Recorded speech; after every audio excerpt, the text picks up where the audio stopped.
أعوذ بالله من الشيطان الرجيم. بسم الله الرحمن الرحيم. يا أيها المزمل قم الليل إلا قليلا نصفه أو انقص منه قليلا أو زد عليه ورتل القرآن ترتيلا إنا سنلقي عليك قولا ثقيلا إن ناشئة الليل هي أشد وطئا وأقوم قيلا إن لك في النهار سبحا طويلا واذكر اسم ربك وتبتل إليه تبتيلا رب المشرق والمغرب لا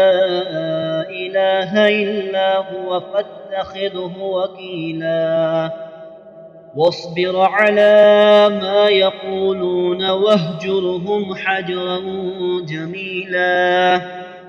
وذرني والمكذبين أولي النعمة ومهلهم قليلا إن لدينا أنكالا وجحيما وطعاما ذا غصة وعذابا أليما يوم ترجف الأرض والجبال وكانت الجبال كثيبا مهيلا إنا أرسلنا إليكم رسولا وشاهدا عليكم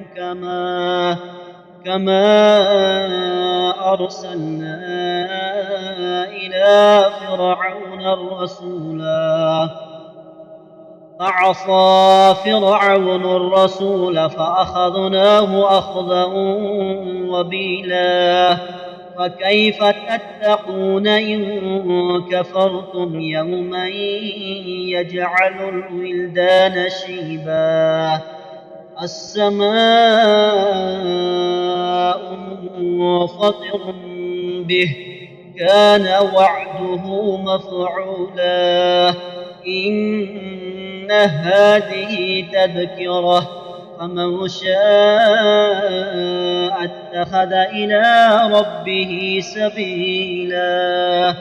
إن ربك يعلم أنك تقوم أدنى من ثلثي الليل ونصفه وثلثه وطائفة من الذين معك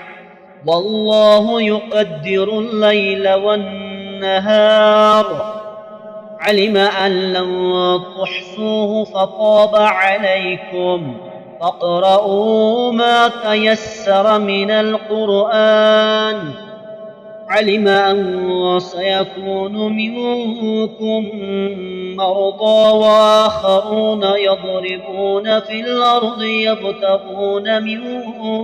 فضل الله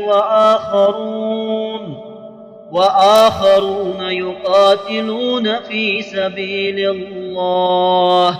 فاقرؤوا ما تيسر منه وأقيموا الصلاة وآتوا الزكاة وأقرضوا الله قرضا حسنا وما تقدموا لأنفسكم من خير تجدوه عند الله هو خيرا وأعظم أجرا واستغفروا الله إن الله غفور رحيم.